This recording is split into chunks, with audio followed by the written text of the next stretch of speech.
Tome notas. Sea como los de Berea en Hechos 17, versículos 10 y 11. Verifique con su Biblia lo aprendido. En nuestro video anterior estudiamos la clase de reino que el hijo de la serpiente estableció en la tierra. A través de nuestro estudio pudimos observar lo absolutamente opuesto que es el funcionamiento del reino o gobierno de las tinieblas en esta tierra, en comparación con el gobierno del reino de los cielos en el corazón de los creyentes. En otras palabras, el reino de las tinieblas opera basado en recompensas terrenales, pasajeras, y al final su máxima recompensa es la condenación eterna. Esa es la clase de reino que el hijo del enemigo estableció en esta tierra, es decir, uno de trueques o negociaciones infernales. Uno basado en el eslogan del enemigo que dice: todo esto te daré si postrado me adorares. En cambio, el reino de Dios otorga o produce las bendiciones espirituales descritas en Gálatas 5, versículos 22 y 23. Y la máxima recompensa a sus fieles seguidores es la vida eterna. Para estar claros, con esto no estoy diciendo que los hijos de Dios viven o deben vivir en pobreza terrenal absoluta. No, lo que la Biblia nos enseña es que el Espíritu Santo en el creyente, lejos de producir codicia, avaricia, lujuria y cosas por ese estilo, produce contentamiento. Por eso el afán o ambiciones descontroladas por las cosas terrenales no es lo que mueve al verdadero cristiano. En nuestro estudio de hoy veremos cómo, cuándo y dónde el hijo de la serpiente estableció su reino infernal en esta tierra. Parece ser que nada especial sucedió por mucho tiempo después del diluvio y todos vivían y se multiplicaban en paz y armonía hasta que en Génesis 10 se menciona a uno de los bisnietos de Noé, es a saber, Nimrod, quien a su debido tiempo llegó a ser el primer rey de la tierra. Antes del diluvio, Enós, el hijo de Set, fue el primer ser humano que manifestó tener el espíritu del anticristo al autoproclamar ser Jehová, como lo vimos en nuestro estudio acerca de ese nefasto personaje histórico. Sin embargo, la Biblia no dice que él haya establecido un reino propiamente dicho. Probablemente lo que él estableció fue el primer culto herético del mundo, por medio del cual el enemigo contaminó la tierra con abominable idolatría al fomentar el culto al ser humano. Tanto la descendencia de Caín como la de Set se corrompieron completamente. Después del diluvio, el enemigo ya no se conformó con formar un culto infernal donde él fuese exaltado a través de un ser humano, por más exitoso que éste hubiese sido durante el tiempo antediluviano. Más bien, una vez que la tierra fue repoblada, él envió a su simiente en la forma de un ser humano para establecer oficialmente el reino de las tinieblas en la tierra. A medida que avancemos en nuestros estudios, podremos ir notando que el objetivo de dicho reino infernal sería el sometimiento y dominio mundial. Ahora, recuerde que nuestros estudios son progresivos, por lo tanto, le pido que tenga paciencia, pues hoy introduciremos el concepto de que Nimrod, el bisnieto de Noé, es el anticristo. Este concepto bíblico sobre la verdadera identidad de Nimrod no es muy conocido, lo cual dificulta la aceptación de que este personaje sea verdaderamente el anticristo. Además, por alguna razón, para nosotros es fácil aceptar el hecho de que Jesucristo dejó su trono en el cielo para venir a enseñarnos todo lo referente al reino de Dios. En cambio, en términos generales, resistimos la idea de que un ser infernal, en este caso el hijo de la serpiente antigua, el anticristo, haya nacido como un ser humano para venir a la tierra a establecer el reino de las tinieblas. Sin embargo, lo creamos o no, eso es lo que nos revela la palabra de Dios. Por lo tanto, si desea entender lo que nos enseña la Biblia al respecto, entonces le animo a que deje a un lado sus creencias personales y que juntos escudriñemos la palabra para entender este tema de manera correcta, es decir, de manera bíblica. Lo que estoy tratando de decir es que por favor tenga paciencia. Les prometo que con el favor de Dios, en nuestro tercer video sobre este personaje, estudiaremos detalladamente un poderosísimo capítulo bíblico que confirma la identidad de Nimrod como el anticristo, su destrucción final y la de su manera de reinar sobre la tierra. Con eso dicho, comencemos nuestro estudio de hoy. Génesis 10:9 revela que Nimrod fue un poderoso cazador delante de Jehová, por lo cual se acostumbraba a decir, así como Nimrod, poderoso cazador delante de Jehová. Cuando leemos el pasaje, no podemos evitar notar el énfasis en las palabras cazador, poderoso y delante de Dios, delante de Jehová. Recuerde que cuando la Biblia repite algo es porque la cosa es firme, como lo dice en Génesis 41:32. Él no solo era un poderoso, sino que también amaba cazar y lo hacía delante de Dios. Génesis 1, versículos 29 y 30 nos indican que en el principio tanto los seres humanos como los animales eran vegetarianos. Sin embargo, Génesis 9, versículo 3 registra que después de la inundación global, Dios autorizó a los seres humanos a comer animales. Pero Génesis 10, versículo 9, enfatiza el hecho de que Nimrod era famoso en la tierra por ser un poderoso cazador. La palabra poderoso es traducida del vocablo hebreo gibor. Algunos de sus sinónimos son campeón, gigante, fuerte, sobresaliente. Por implicación, también puede significar guerrero, tirano. Nimrod era un poderoso cazador, como quien dice, él era la personificación de la cacería. Además, la Biblia dice que él lo hacía delante de Jehová. La palabra delante es traducida del vocablo hebreo panin o pané, que tiene muchísimos sinónimos además de delante, tales como la cara, como la que se vira, contra, ira, batalla, semblante, boca, abierto o abierta.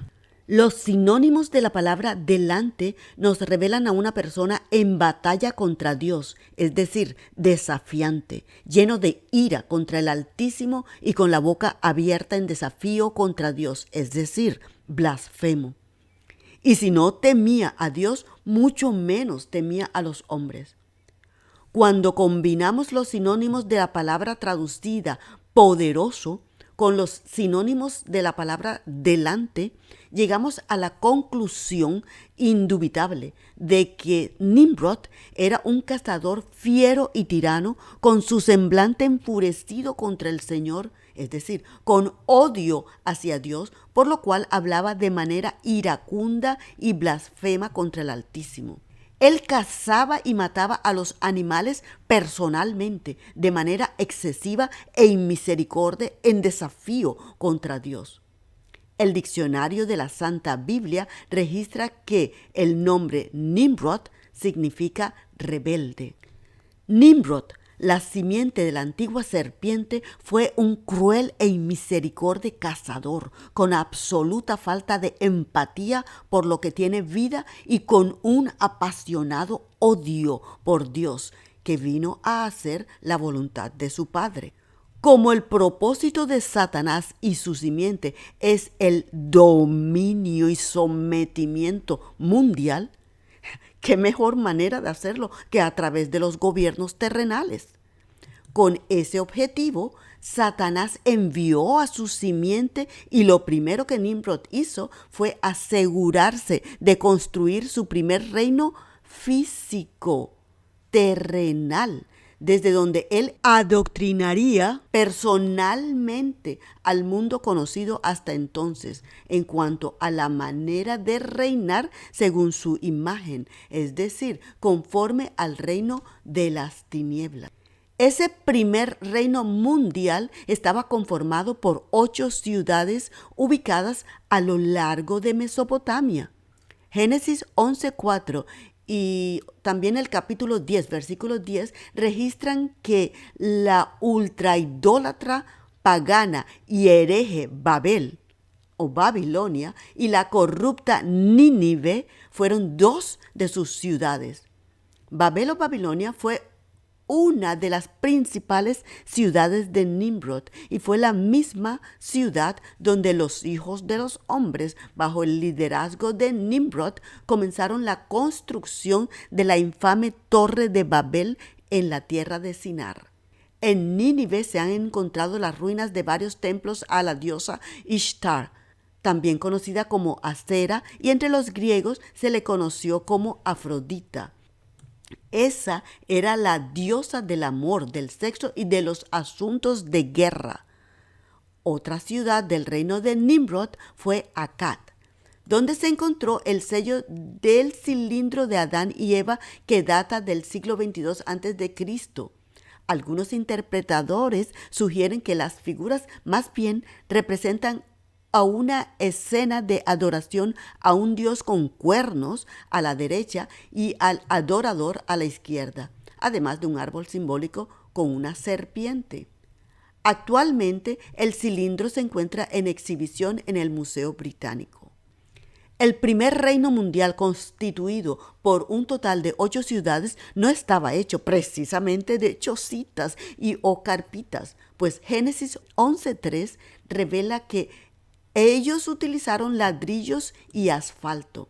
En otras palabras, ese reino estaba físicamente bien construido. Terrenalmente hablando, muy probablemente lucía esplendoroso. Sin embargo, los hallazgos arqueológicos confirman el hecho de que ese primer reino terrenal estaba saturado de idolatría, paganismo y herejía típicos de su fundador, Rey y Dios. Génesis 10, versículos 10 y 11, registran, en otras palabras, que después de fundar a Babel, Erec, Akkad y Calne en la tierra de Sinar, Asur salió y edificó a Nínive y a otras 2 ciudades. Asur es otro nombre de Nimrod. Sin embargo, debemos entender que este Asur no es el mismo hijo de Sem en Génesis 10:22. La mayoría de las traducciones al español de Génesis 10, versículo 11, dicen: de esta tierra salió para o hacia Asiria y edificó a Nínive y a Rehobot y a Calá, pero esta traducción es incorrecta. La versión original no tiene para ni hacia. Supongo que el traductor, basado en su interpretación, le agregó esos términos para darle sentido a la frase. La traducción más apegada a la original la encontramos en la versión Reina Valera antigua, que lo traduce: de esta o aquesta tierra salió Asur y edificó a Nínive. Asur es el nombre asirio de Nimrod. Es como decir el nombre Juan en español, pero en inglés es John. Al decir el asirio es como decir el americano, el costarricense, etc. Sin embargo, el hecho de que la Biblia le llama primeramente Nimrod quizás indique que ese fue el nombre que sus padres le dieron originalmente. Isaías 14 vuelve a mencionar el nombre Asur, el cual es traducido en algunas versiones de la Biblia como el asirio. Asur, es decir, Nimrod, era un rey potentado quien, sin tener necesidad por sobrevivencia, cazaba profusamente por placer y por entretenimiento. Y lo hacía en desafío a Dios, pues no temía ni a Dios ni a los hombres. Él sometía y reinaba conforme a la imagen del diablo. En comparación con la actualidad, él tenía recursos limitadísimos. Sin embargo, él demostró estar determinado a lograr un dominio mundial, lo cual logró con el establecimiento del único reino terrenal de su época. Su ilimitada ambición y bestialmente cruel modus operandi no debe extrañarnos, pues como dije, a medida que estudiamos a este personaje, la Biblia nos va revelando que Nimrod es realmente la simiente de la antigua serpiente, el pseudocristo, es decir, el anticristo. La palabra anticristo proviene del vocablo griego que vemos en la pantalla, que significa un oponente del Mesías, el que se opone a Cristo, el que toma el lugar de. El anticristo es el que se opone a todo lo relacionado a Dios, pues codicia su lugar e identidad. Vea los versículos en la pantalla. Para resumir nuestro estudio de hoy, podemos decir con confianza de que Nimrod era un ser con absoluta falta de empatía y con gran desprecio por Dios y por la vida de otros. Él era un ser lleno de ira, sin temor de Dios y con una poderosa necesidad de ejercer dominio y poder absoluto sobre otros seres vivientes, obligándolos a someterse a la voluntad del rey y cazador o ser asesinado. Desde su primera manifestación en la tierra, Nimrod, cual anticristo que es, ha usado de manera bestial e infernal contra todo ser viviente el poder y autoridad para someter y sojuzgar que su padre, la antigua serpiente, le había robado a los seres humanos. Desde su muerte física, su espíritu continúa operando a través de sus seguidores. Su modus operandi es el mismo que el de su padre infernal, es decir, el mismo espíritu de la antigua serpiente, también conocido como el diablo. En ellos y sus seguidores se manifiesta el espíritu infernal de celos, envidia, codicia, lujuria por el poder, control, el engaño, transacciones deshonestas, autoexaltación, la lujuria de ser adorado como a Dios y todo lo demás que aquel inicuo querubín manifestó en el jardín del Edén. Ese espíritu es el que somete y domina, acosando con despotismo y tiranía a todos, pisoteando y oprimiendo, hasta de ser necesario asesinar sin misericordia a los que se le opongan. Como el deseo tanto de Nimrod como el de su padre, el diablo, es el de ser adorado, el gobierno establecido por él es doble, es decir, no solo es civil, sino que simultáneamente es religioso. En su reino terrenal, Nimrod, el anticristo, no solo sería el rey, sino que también uno que demandaría ser adorado como a un dios en este mundo, pero ese tema lo dejaremos para la próxima semana. A través de esta serie de estudios sobre el primer rey terrenal, podremos comenzar a entender el funcionamiento de los gobiernos de este mundo, ya que ellos fueron establecidos precisamente por Nimrod, el primer rey de Babilonia.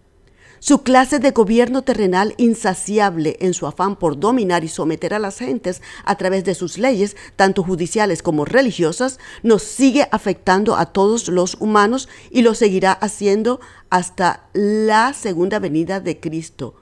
En ese entonces, el verdadero rey de todos los reyes terrenales y el señor de todos los señores, es a saber, el Señor Jesucristo, destruirá por completo en un solo día tanto al anticristo, su clase de gobierno o reino infernal y a todos sus seguidores. Algo para meditar. Cuando comparamos los eventos actuales con las profecías bíblicas, no nos debería quedar dudas de que estamos muy cerca de ese gran día en que el Señor destruirá por toda la eternidad al anticristo, su lujuria por establecer un gobierno mundial y a todos sus seguidores. Todo aquel que está prestando oídos a las escabrosas noticias que el Fórum Económico Mundial ha comenzado a anunciar abiertamente, sabe que todas las profecías para los últimos tiempos se están cumpliendo delante de nuestros ojos. Por ejemplo, el 21 de marzo de este año, el presidente de los Estados Unidos proclamó el deber de los Estados Unidos de liderar el nuevo orden mundial. Esta clase de gobierno es el más antiguo del mundo, pues es el que terminará siendo liderado por un solo hombre, tal cual lo profetiza la palabra de Dios. Le dejo varios enlaces que le explican de lo que se trata esta moderna versión del más antiguo gobierno mundial, el de Nimrod. Aunque la Biblia no menciona exactamente las palabras nuevo orden mundial, sí describe esa clase de gobierno resurgiendo durante los últimos 7 años. Y en su misericordia, el Señor también nos dejó varias profecías para dejarnos saber que Él vendrá a llevarse a su iglesia antes de que se imponga una vez más esa clase de gobierno bestial en toda la tierra. Pero esas profecías las iremos estudiando poco a poco a su debido tiempo. Es importantísimo hoy, más que nunca, conocer las profecías bíblicas para estos últimos tiempos, pues a través de ellas podemos entender claramente que el Dios Altísimo, el Dios de la Biblia, es el que tiene el control de todo, no los seres humanos. Dios tiene un diseño para estos días que, si lo conocemos, no temeremos lo que se nos está anunciando en los noticieros mundiales. Más bien nos animamos unos a otros, pues entendemos que nuestra redención está muy cerca. En otras palabras, nos preparamos entendiendo que el Señor está a la puerta. Con esto termino esta primera parte de nuestra serie sobre Nimrod.